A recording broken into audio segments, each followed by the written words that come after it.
Hi everyone, welcome to Navneet IAS academy. So जैसे कि आपको पता है कि हम करंट अफेयर्स जो हैं फ्रॉम द मई 2022 इसे कवर कर रहे थे। And in our previous video we had covered the important current affairs of international relations from May 2022। एंड ये जो है इसका सेकंड पार्ट है इस सीरीज का, राइट। तो इंटरनेशनल रिलेशंस का जो है ये सेकंड पार्ट है। इससे पहले हम इसका फर्स्ट पार्ट भी जो है कवर कर चुके हैं। अगर आपको जो है वो पार्ट कवर करना है तो उसका जो लिंक है ऊपर मैं आई बटन के ऊपर दे दूंगी, वहां से जाके आप इसे जो है डायरेक्टली कवर कर सकते हो, राइट। एंड उससे पहले मैं जो है पॉलिटी के भी इंपॉर्टेंट करंट अफेयर्स जो है फ्रॉम दिस मंथ वो कवर कर चुकी हूँ। एंड प्लेलिस्ट का भी बटन जो है राइट ऊपर आई बटन के ऊपर उसका जो है लिंक मैं दे दूंगी। ओके, सो चलिए ज्यादा टाइम वेस्ट ना करते हुए जो है कवर करते हैं हमारे आज के जो इम्पोर्टेंट करंट अफेयर्स हैं from the international relations. And उससे पहले मैं आपको बता दूं कि ये जो है मेरे टेलीग्राम चैनल का लिंक है, इस पे आपको जो है daily news articles to read जो है the Hindu and Indian Express की उसकी इंफॉर्मेशन मिलेगी। लिंक इसका जो है वो नीचे मैं डिस्क्रिप्शन बॉक्स में दे चुकी हूँ, डायरेक्टली वहां पे जाके आप इसे फॉलो कर सकते हो। एंड इस चैनल के ऊपर आपको जो है पीडीएफ जो है राइट, पीडीएफ भी इन करंट अफेयर्स की वो मैं प्रोवाइड करवा दूंगी, राइट। सो चलिए कवर करते हैं हमारा जो नेक्स्ट टॉपिक है फ्रॉम द मई 2022। तो ये है CSTO, तो जिसे हम कलेक्टिव सिक्योरिटी ट्रीटी ऑर्गेनाइजेशन बोलते हैं। ये अभी न्यूज में था, क्यों न्यूज में था वो देखते हैं। तो ये जो ऑर्गेनाइजेशन है इसे जो है अराउंड 30 ईयर हो चुके हैं। एंड यहाँ पे इसकी एनिवर्सरी समिट जो है वो यहाँ पे करवाई गई थी। कहाँ पे करवाई गई थी? मॉस्को में करवाई गई थी। तो दैट इज वाई CSTO जो है वो न्यूज में है। तो इसके बारे में थोड़ा सा देख लेते हैं कि collective security treaty organisation actual में है क्या। एंड इसके जो है मेन एम्स क्या है, ऑब्जेक्टिव्स क्या है, उनके बारे में देख लेते हैं।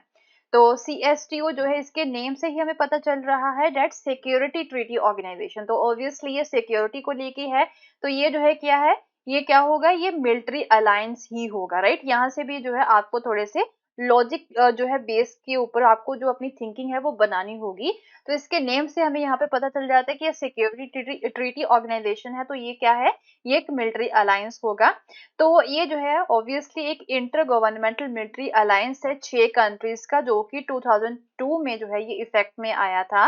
एंड इससे पहले भी जो है CSTO से पहले जो है क्या था, यहाँ पे एक और ऑर्गेनाइजेशन था, वो था CST, जिसे हम कलेक्टिव सिक्योरिटी ट्रीटी बोलते हैं। ये 1992 में से जो है बनाया गया था ताशकेंट ट्रीटी के थ्रू। तो CSTO बनने से पहले यहाँ पे हमारे पास क्या था, CST था। ओके, तो इसका जो ओरिजिन है CST का वो कहाँ से ट्रेस किया जा सकता है, from the collective security treaty 1992, जिसे हम जो है ताशकेंट ट्रीटी भी बोलते हैं। तो इसके बारे में भी देखेंगे कि ये किस तरह से CST पहले बना था, क्या एम थे। तो बाद में इसका जो नेम है CSTO क्यों किया गया था, उसके बारे में नेक्स्ट जो स्लाइड है उसमें देखेंगे। तो अभी थोड़ा सा और देख लेते हैं फैक्ट कुछ CSTO के बारे में। तो जो हेडक्वार्टर है यहाँ पे CSTO के, ये कहाँ पे लोकेटेड है, ये रशियन कैपिटल जो है मॉस्को की, वहां पे इसके जो हेडक्वार्टर्स हैं वो लोकेटेड हैं। एंड जो ऑब्जेक्टिव्स क्या है CSTO के, ऑब्वियसली जो इंटर गवर्नमेंटल मिलिट्री अलायंस है, तो पीस को स्ट्रेंथन करना है, इंटरनेशनल एंड रीजनल सिक्योरिटी जो है उसे और भी ज्यादा स्ट्रेंथन करना है, साइबर सिक्योरिटी भी इसमें इंक्लूड की गई है, स्टेबिलिटी बना के रखनी है, and the protection on a collective basis of the independence, mean एक दूसरे की जो इंडिपेंडेंस है राइट, उससे भी प्रोटेक्शन करवानी है, उसकी टेरिटोरियल इंटेग्रिटी बना के रखनी है। एंड दी जो मेंबर स्टेट्स है इसकी, जो 6 मेंबर स्टेट्स हैं राइट, उसके सॉवरेनिटी को भी यहाँ पे बना के रखना है, उससे भी प्रोटेक्शन प्रोवाइड करवानी है। ये इसके मेन एम है। तो कॉम्पोजिशन की अगर हम बात करें कि कौन कौन से मेंबर्स हैं अभी इसके, तो करंटली जो है इसके 6 मेंबर्स हैं, Armenia, Belarus, Kazakhstan, Kyrgyzstan, Russian federation and the Tajikistan, right. तो हिस्ट्री थोड़ी सी देख लेते हैं इसकी कलेक्टिव सिक्योरिटी ट्रीटी ऑर्गेनाइजेशन की।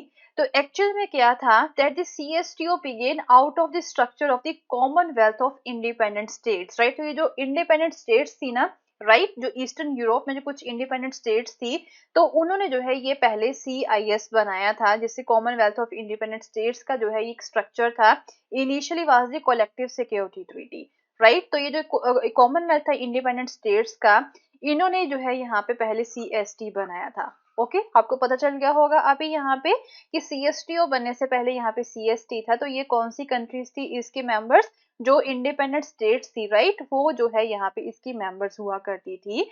तो इसे जो है सीएसटी को 15 मई 1992 को जो है साइन किया गया था, राइट। सोवियत यूनियन टूटने के बाद में, राइट, सोवियत यूनियन टूटने के बाद में जो इंडिपेंडेंट स्टेट्स थी ना, राइट, उस समय में जो है सीएसटी बनाया गया था। And it was signed on 15 May 1992 को। कौन कौन सी कंट्रीज थी? Armenia, Kazakhstan, Kyrgyzstan, Russia, Tajikistan, Uzbekistan, in the city of the Tashkent Azerbaijan, right. तो सिटी थी ना यहाँ पे ताशकेंत अजेरबैजान की, वहां पे इसे जो है साइन किया गया था। एंड फिर दैट इज वाई जो है इसे ताशकेंत ट्रीटी भी बोला जाता है, सीएसटी को, राइट। तो बाद में फिर जॉर्जिया एंड बेलारस ने भी जो है इस ट्रीटी को साइन कर लिया था 1993 को। And it came into effect on 20 April 1994, right. तो फिर बाद में ये सारी कंट्रीज ने क्या किया था, सबसे पहले 1992 को इसे साइन किया गया था, फिर जॉर्जिया एंड बेलारस ने भी जो है इसे 1993 में साइन कर लिया था। एंड फिर 20th ऑफ अप्रैल 1994 को जो है it came into effect, okay. तो क्या था, इनिशियली सीएसटी को जो है ना जस्ट साइन किया गया था, कितने साल के लिए? 5 years के लिए इसे साइन किया गया था। 1994 में जो है इसे 5 years के लिए ही बनाया गया था, ओके। तो 5 years कितने हो गए यहाँ पे 1994 से लेके 1999 तक जो है इसे बनाया गया था। उसके बाद में जो है इसे दोबारा से जो है इसे एक्सटेंशन देनी थी, ओके। नई यहाँ पे कुछ और भी टर्म्स एंड कंडीशंस डाल के इसे जो है एक्सटेंशन दी जा सकती थी, जो भी चेंजेस वगैरह अगर यहाँ पे करने हो तो क्या होता है यहाँ पे 1994 के बाद में 1999 को 5 साल के बाद में जो इसके पहले मेंबर्स थे ना, 3 पहले मेंबर्स थे, अजेरबैजान, जॉर्जिया एंड उज्बेकिस्तान, राइट। वो डिक्लाइन कर देते हैं कि हम जो है इसे एक्सटेंड नहीं करेंगे आगे। एंड फॉर वो क्या करते हैं, एग्रीमेंट से जो है विड्रॉ कर लेते हैं। तो 3 मेंबर तो इसके निकल गए।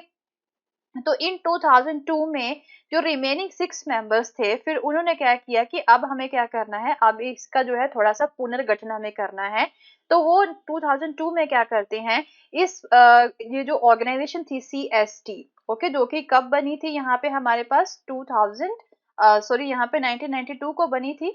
तो फिर जो है 2002 को जो है बाकी जो रिमेनिंग 6 मेंबर्स थे वो बोलते कि सीएसटी को हम चेंज करके क्या बना देंगे, सीएसटीओ बना देंगे, ओके। मीन दोबारा से जो है इसे उन्होंने इसकी फॉर्म को चेंज कर दिया एंड इसे जो है मिलिट्री अलायंस इन्होंने बना दिया। तो क्या था, उज्बेकिस्तान जो था उन्होंने गुआम ग्रुप को ज्वाइन कर लिया and establish by the Georgia, Ukraine and Azerbaijan and Moldova as a balance toward the Russian influence in the region. So after rejoining in 2006, Uzbekistan on 20th June 2012 permanently cancelled its membership in the CSTO। तो बाद में Uzbekistan ने भी जो है CSTO को छोड़ दिया था।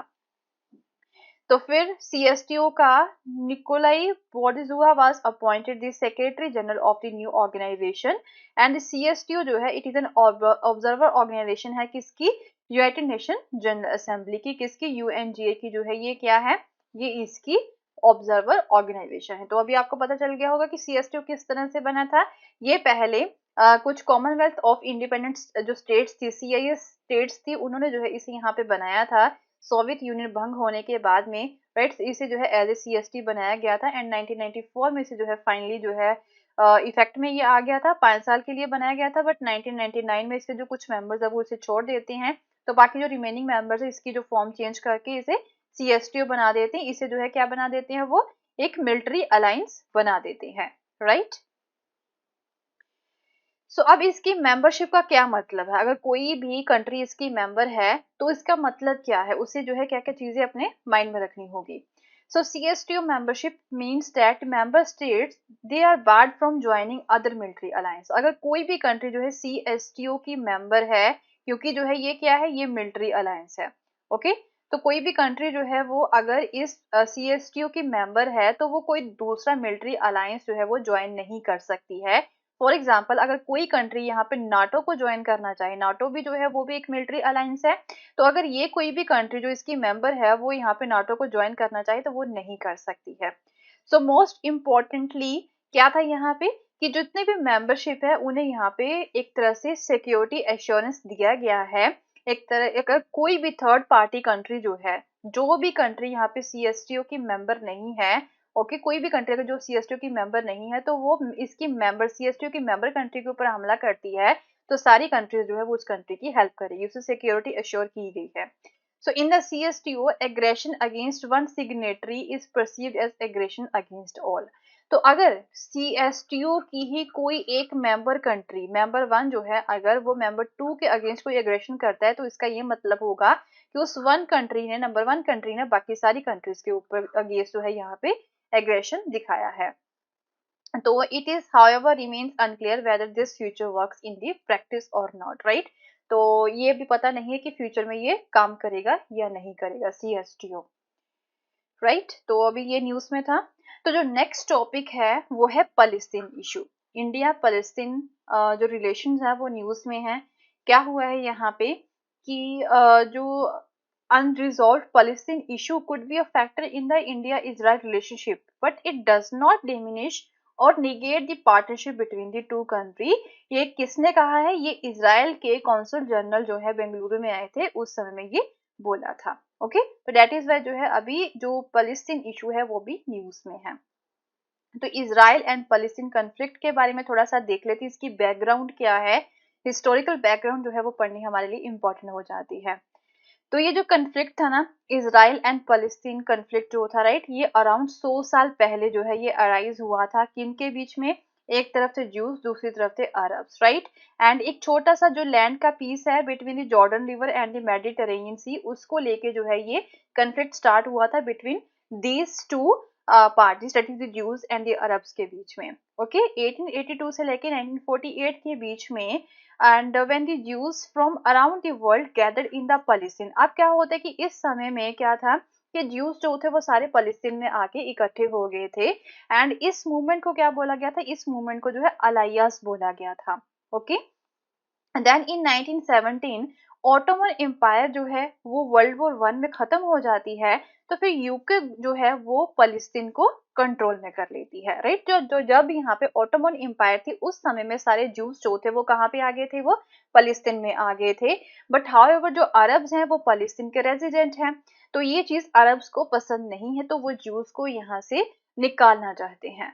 ओके, तो ये प्रॉब्लम है। तो जब ऑटोमन एम्पायर थी यहाँ पे उस समय में ज्यूज जो थे वो सारे कहाँ पे आ गए थे? पैलेस्टीन में आ गए थे। ये एक मूवमेंट थी, तो इस मूवमेंट को अलियस बोला जाता है। बट वर्ल्ड वॉर वन में जो है ऑटोमन एम्पायर खत्म हो जाती, तो यूके जो है उसके पास पैलेस्टीन का कंट्रोल कर लिया जाता है। ओके, एंड अब क्या था, इस लैंड में जो ज्यूश है वो माइनॉरिटी में है एंड जो अरब्स है वो मेजोरिटी में है। हाउएवर जो अरब्स हैं वो यहाँ के रेजिडेंट भी हैं। सो यहाँ पे एक बाल्फोर डिक्लेरेशन हुआ था, was issued after the Britain gained the control. तो जब यहाँ पे यूके ने कंट्रोल कर लिया था पैलेस्टीन को, तो एक बाल्फोर डिक्लेरेशन हुआ था। तो इसमें क्या था कि वो ये बोला गया था कि ज्यूस को जो है यहाँ पे पैलेस्टीन में घर बना के दिए जाएंगे। And however during that period the Arabs were in majority in the Palestine. So juice जो थे वो इस डिक्लेरेशन को सपोर्ट करते हैं, बट जो पैलेस्टीनियंस थे, जो अरब्स थे, वो इसे रिजेक्ट करते हैं। तो ऑलमोस्ट 6 मिलियन ज्यूस जो थे, राइट, उनकी यहाँ पे जान भी चली गई थी। एक होलोकॉस्ट हुआ था। एंड फिर बाद में जो है एक और डिमांड यहाँ पे उठनी स्टार्ट हो गई थी कि ज्यूश के लिए एक अलग सेपरेट जो स्टेट है वो यहाँ पे बना दी जाए, राइट। तो यहाँ पे काफी बड़ा जो है ना प्रॉब्लम्स अराइज हो जाती हैं, नई डिमांड्स यहाँ पे इग्नाइट हो जाती हैं। होलोकॉस्ट भी यहाँ पे हुआ था, दंगे फसाद जो है वो स्टार्ट हो जाते हैं। तो Jews claimed Palestine to be their natural home, while the Arabs too did not leave the land and claimed it, and दोनों ही जो है वो बोलते कि हमारा घर है। तो in 1947 United nation voted for Palestine to be split into separate Jewish and the Arab state। तो फिर 1947 में यूनाइटेड स्टेट में जो है ये बोला गया था कि पैलेस्टीन को दो पार्ट्स में डिवाइड कर दिया जाएगा, ज्यूश एंड अरब स्टेट्स में।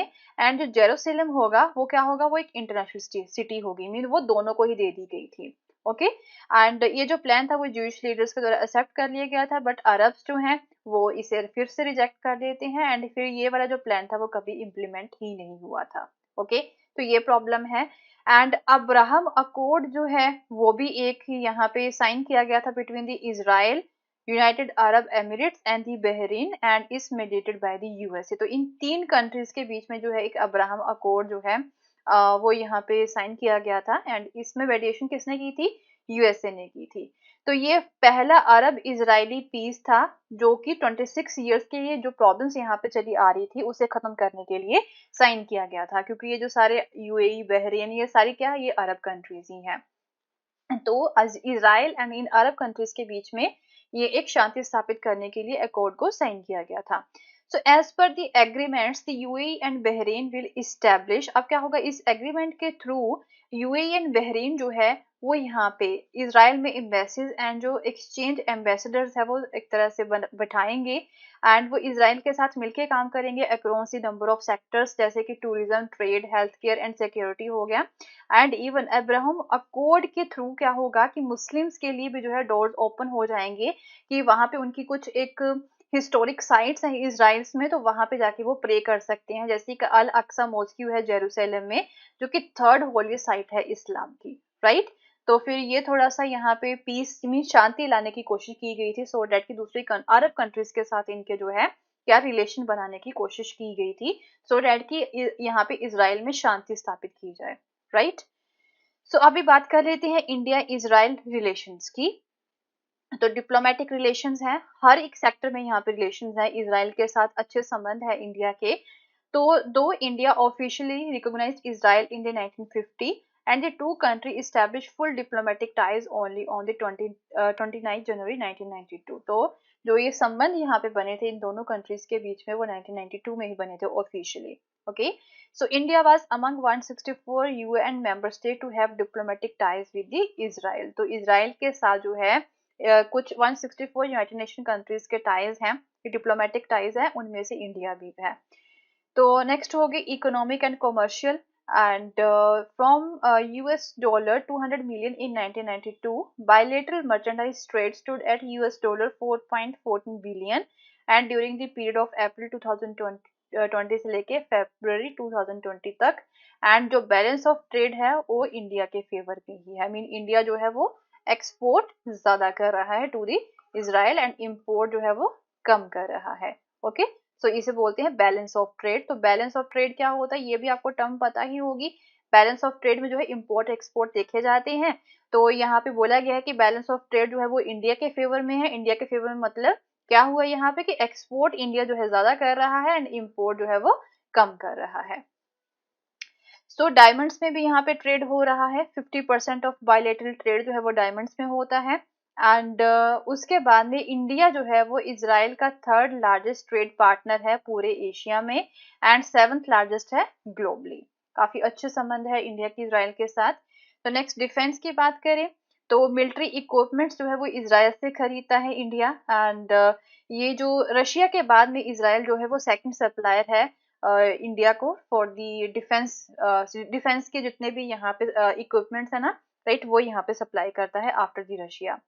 तो इजरायली वेपन सिस्टम्स है ओवर दी ईयर, जैसे कि फाल्कॉन, अवाकस हो गया जिसे airborne warning and control system बोला जाता है, हेरोन हो गया, Searcher 2, Harop drones to the Barak anti missile defence system, right, Spyder quick reaction anti aircraft missile system, तो ये सारे इजराइल से खरीदे गए हैं। उसके बाद में इजरायली मिसाइल्स होगी एंड प्रिसीजन गाइडेड म्यूनिशंस होगी from Python and Derby air to air missile हो गई।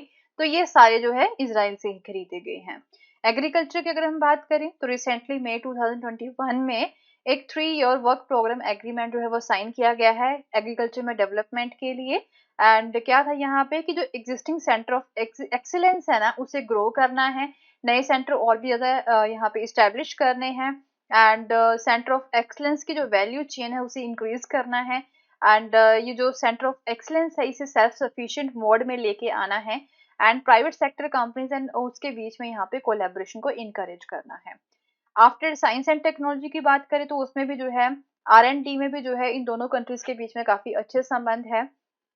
And India and Israel deliberated on widening the scope of India-Israel Industrial R&D and Technological Innovation Fund, right? इसे जो क्या बोला जाता है, इसे I4F भी बोला जाता है, at its 8th governing body meeting में।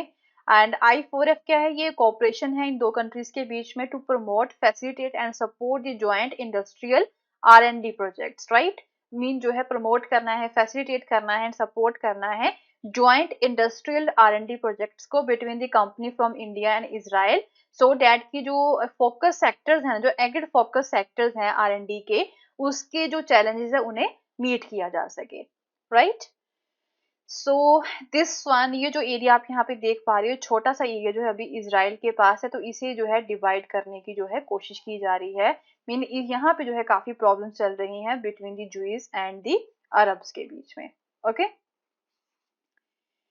so with this we have completed the important current affairs of the international relations from May 2022, and in our next video we are going to discuss about the important current affairs of economy from the same month.